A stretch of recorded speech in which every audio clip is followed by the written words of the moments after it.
శ్రీమాత్రే నమః. మూక పంచశతి స్తుతి శతకంలోని 51వ శ్లోకం నుండి 60వ శ్లోకం వరకు. ఉదంచంతి కాంచీ నగర నిలయే త్వత్కరుణయా సమృద్ధా వాగ్ధాటీ పరిహసిత మాధ్వీ కవయతాం ఉపాదత్తే మారా ప్రతిభట జటాజూట ముకుటీ కుటీరోల్లాసిన్యాః శతమఖతటిన్యా జయపటీం శ్రియం విద్యాం బుద్ధిం జనని నమతాం కీర్తిమమితాం సుపుత్రాన్ ప్రాదత్తే తవ ఝటితి కామాక్షి కరుణా త్రిలోక్యామాధిక్యం త్రిపుర పరిపంథి ప్రణయిని ప్రణామస్త్వత్పాదే శమిత దురితే కిం న కురుతే మనస్తంభం స్తంభం గమయదుపకంపం ప్రణమతాం సదాలోకం నీలం శిఖురజితరోలంబనికరం గిరాం దూరం స్మేరం ధృతశశికిశోరం పశుపతేః దృశాం భోగ్యం యోగ్యం తుహినగిరిభాగ్యం విజయతే ఘనశ్యామాన్ కామాంతకా మహిషి కామాక్షి మధురాన్ దృశాం పాతానేతాన్ అమృత జలశీతాననుపమాన్ భవోత్పాతే భీతే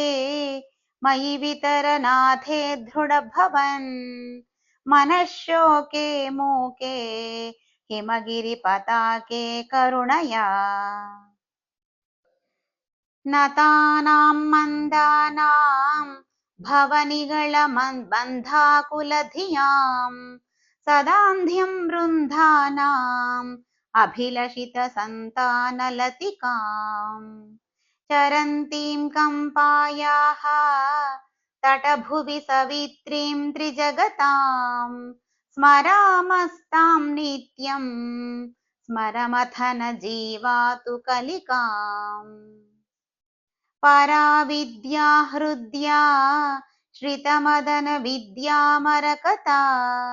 ప్రభానీలా లీలా పరవశిత శూలాయుధమనాః తమః పూరం దూరం శరణనత పౌరందరపురీః మృగాక్షీ కామాక్షి కమలతరలాక్షీ నయతు మే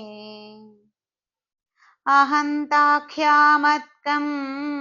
కబలయతి యా హంతహరిణీ హఠాత్ సంవిద్రూపం హరమహిషి సస్యాంకురమసౌ కటాక్షవ్యాక్షేపా ప్రకటహరిపాషాణపటలైః ఇమాముచ్చైరుచ్చాటయ ఝటితి కామాక్షి కృపయా